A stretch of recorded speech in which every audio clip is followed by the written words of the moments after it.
اتم سپارا شپږم رکو سوره انعام 19 رکو. اتم سپارا شپږم رکو سوره الانعام 19 رکو. بسم الله الرحمن الرحیم.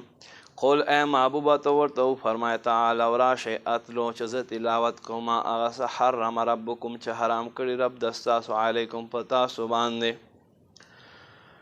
الله تشرکو به شیئا هغه دا چې د سره به تاسو شریک نه ګرځوئ څه یو شی وبالوالدین احسانا او هغه دا چې مور او پلار سره به ښه کوئ ولا تقتلوا اولادکم من املاق او تاسو خپل اولاد د مفلسی باعث ما قتل کوئ نحنو نرزقکم و ایاهم مونږ تاسو ته هم رزق درکو او دوی ته هم رزق ورکو ولا تقربوا الفواحش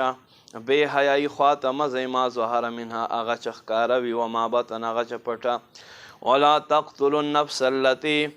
تاسو ما قتل کوئ یو نفس التي هغه حرم الله هغه چې الله حرام کړی الا بالحق مگر په حق سره ذالکم داستاسو وصواکم به په دې سره الله حکم کوي لعلکم تعقلون لپاره تاسو عقل وال شئ ولا تقربوا مال اليتيم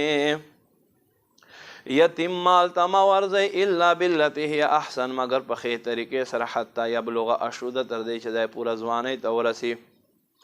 واوفوا الکیل والمیزان بالقسط او ناپ تول انصاف سره پورا کوئ لا نکلف نفسا الا وسعها مونږ نه اچو په یو ځان باندې بوج مگر د مقدور برابر واذا قلتم فعدلوا او هر کله چې تاسو خبره کوئ نو انصاف خبره کوئ ولو کان ذا قربا اگر چې تاسو رشتہ دار معامله وي وبعهد الله اوفوا او الله عهد پورا کوئ ذالکم وصواکم به په دې سره الله تاسو ته وصیت کوي لعلکم تذکرون لپاره د دې چې تاسو نصیحت ومنئ وان هذا صراطی مستقیما او بشک دا زمانه غلار د فتبعو تاسو په دې باندې تک ولا تتبعوا السبل او تاسو مختلف لارو باندې مزه فتفرق بكم عن سبیلی پس تاسو به جدا کوي د حق لار جدا وګرځوي د حق لار نه ذالکم وصواکم به په دې سره تاسو ته الله حکم فرمایي لعلکم تتقون لپاره دې چې تاسو پرهیزګاران شئ ثم آتینا موسی الکتاب